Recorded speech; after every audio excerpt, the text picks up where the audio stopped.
This is Group 15, Sport, Work, and Labor group presentation. Our presentation focuses on Matt Foy's article, The Neoliberal Disciplining of LeBron James and Kevin Durant, and Sports Media Discourse on NBA Free Agency as an Ideological Critique. Our focal article discusses the main themes of NBA free agency, neoliberal ideology, and media representation. My article was by Junbin Yang. It's called Rethinking Sporting Mystification in the Present Tense. A quick summary of the article. It discusses what it calls the great sport myth, which is the public views sports as naturally pure and therefore attaches any sporting events, things like of that nature, as naturally pure. This article rebuts that and says that the modern version of events like the Olympics, examining specifically 1980 to now, are not the same as those that came before. They describe them as the Disney Olympics that are a corporatized, very different version. And it analyzes this under the lens of neoliberalism. It says that it is not neoliberal, in fact, as it is public and privatized, and it disagrees with IOC that it is not equitable. These are all characteristics of neoliberalism that it does not follow. Then it also talks about the topic of anxiety and its presence in our society, and it argues that these Olympics do not help the society and that they are superficially benign. How I found this source: I used the McMaster online library, and I used the ProQuest database. I searched advanced terms such as sport and neoliberalism to find my article, and I found many other topics and articles of the sort. I chose this source over other alternatives that were very similar, as it talked not only about neoliberalism, but the culture and the media, tying back to how the media reacted to LeBron James and Kevin Durant, how the culture and the media reacts to the Olympics in my source. It also views more of a macro perspective of a large event that's the Olympics, instead of just the small one, which is free agency and basketball.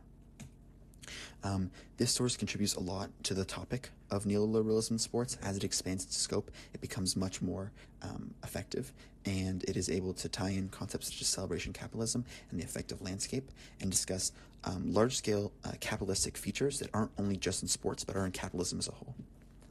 One of the strengths of the source is that it brings in a lot of different sources and perspectives to discuss not only sports, but especially the Olympics, which are the main focus of this article.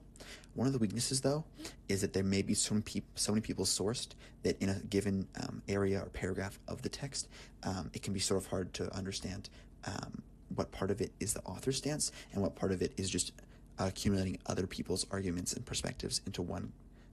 My article in our second scholarly source is Joel Maxey's and Michael Mondello's The Impact of Free Agency on Competitive Balance in North American Professional Team Sports Leagues. A quick summary of the article. Maxey and Mondello begin by covering the history of free agency and examining the effects of differing free agent rules and how the level of competitive balance shifts in the NBA, NFL, and NHL. The authors stated the relationship between changes in the labor market restrictions and competitive balance is a far more complex issue and is a primary question of this article. The authors stressed the importance of competitive balance in connection to free agency and stated that competitive balance is essential for fan interest and the overall sustainability of professional leagues. And the article finds that the NHL and NFL provided evidence of competitive balance improving with the creation of free agency.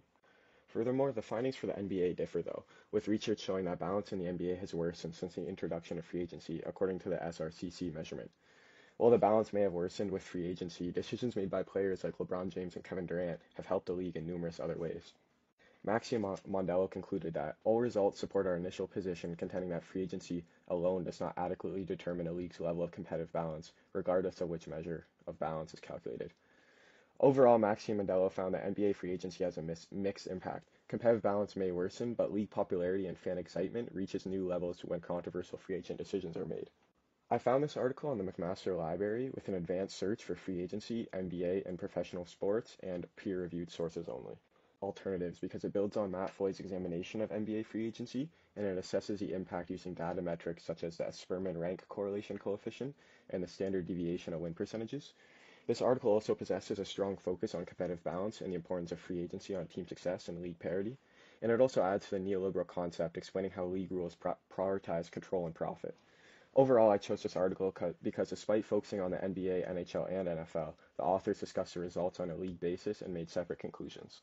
This source contributes to our understanding of the topic or theme because it provides data and analytics on NBA free agency and its effect on competitive balance, and it analyzes different salary caps and expectations and shows how policies restrict player movement and displays the concept of neoliberal control. And this article also displays the economic impact of players like LeBron James and Kevin Durant may harm the balance, but in turn the popularity of the league often increases. And overall, the article provides a compelling point that free agency is not the sole deterrent of competitive balance, and players are often too criticized in the media. A main weakness of the source is the age of the source. Some of the main points still stand, but the source was published in 2006. A strength of the source is the use of data-driven conclusions, which supports the findings of Maxime Mondello, and it offers a league-by-league comparison, and it helps to understand the landscape of NBA free agency. I chose Austin Erickson's The Effect of NBA Free Agency on Player Utility. In this article, he discusses the various factors that affect a player's utility when making a free agency decision beyond just the terms of the contract, like salary and term. The other factors that factor in, such as market size and team competitiveness, the player's role on that team, and their personal situation. Free agents who re-sign with the same team usually experience an increase in salary and a decrease in performance, which was outlined in the article. It was also outlined that players often focus on the wrong aspects of the decision when making a free agency decision, and that optimal decisions could improve competition, not only just for the player, but league-wide as well.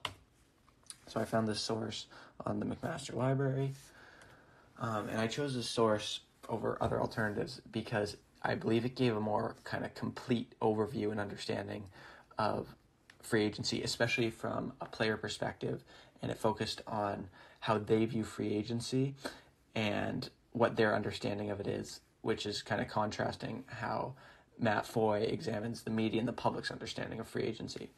And this article also takes a complete in-depth look to the effects of free agency in the NBA, not just on a macro or league-wide scale, but also on a micro scale and how individual teams and players affect local economies.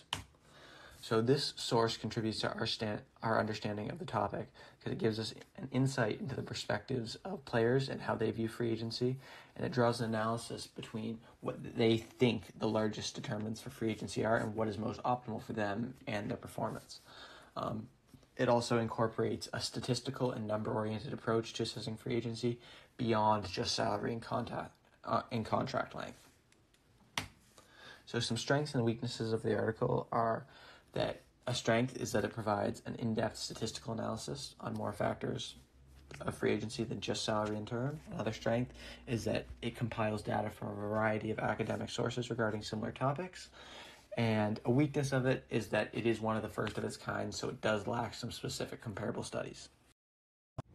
Moving on from Tristan's source, I chose the article by David L. Andrews and Michael L. Silk, Sport and Neoliberalism, and Effective Ideological Articulation. First, we have the summary of the article. Neoliberalism is an invisible yet pervasive ideology. What I mean by that is it is a structure of feeling. It also talks about how corporate sports prioritize profit, individualism, and spectacle, aligning with neoliberal free market values. It also talks about the economic impact of neoliberalism in sports.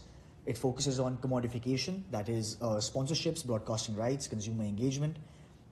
It shifts from public to private funding models, pushing resources into profit-driven ventures. It also focuses on sporting individualism.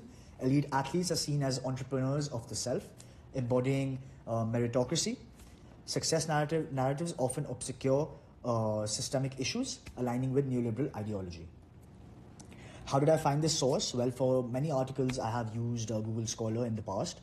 I just went on Google Scholar, I put the advanced search as NBA free agency and the neoliberal perspective. I set the year range to 2018 to 2022, and I found this source. Now, why did I choose this source over other alternatives? Well, this article frames sports as a highly commercialized spectacle shaped by neoliberal values, thus adhering to the topic. It also shows how media plays a central role in boosting the visibility and marketability of free agents. Media-driven status gives free agents more power in contract negotiations. It talks about how publicized portrayals of players increase their worth in the eyes of teams and sponsors. It also highlights how free agency reflects a broader neoliberal culture of celebrity, consumerism, and market-driven valuation in sports. How does this source contribute to my understanding of the topic or theme? Well, it frames athletes as entrepreneurs of the self, aligning with neoliberal autonomy and personal brand building ideals. It is relevant to how LeBron James and Kevin Durant's free agency choices are portrayed as self-driven and strategic. It highlights how media amplifies athlete status and influences public perceptions. It also reinforces neoliberal ideals of celebrity, consumerism, and the commodification of athlete identity. It also helps us understand how sports media disciplines athletes like James and Durant to fit neoliberal expectations.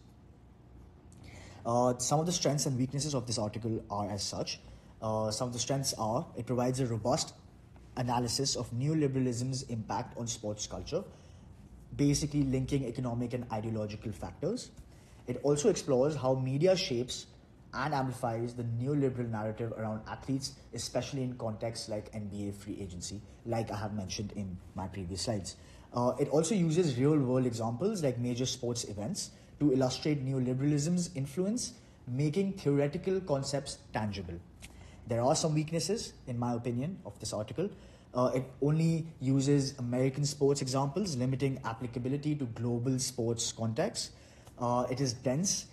It has a dense theoretical language which may challenge readers without a background in neoliberal or cultural theory. It also relies more on theoretical argumentation than on quantitative data, which could strengthen claims if included. Thank you.